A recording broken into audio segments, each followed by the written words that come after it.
आपण आपल्या बांधवांच्या भल्याकरता एक वर्तमानपत्र काढताय असं कानावाला आमचं.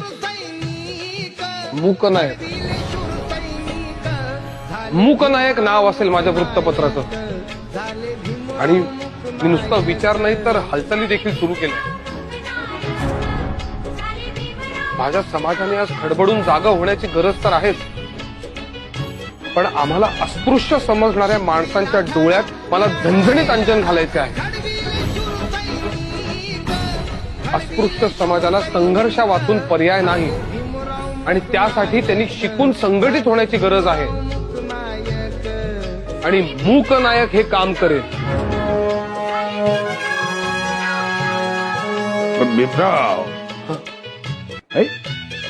तुमच्या समाजात शिक्षणाचं महत्व अत्यंत, त्यात हे वर्तमानपत्र वाचणार कोण? आणि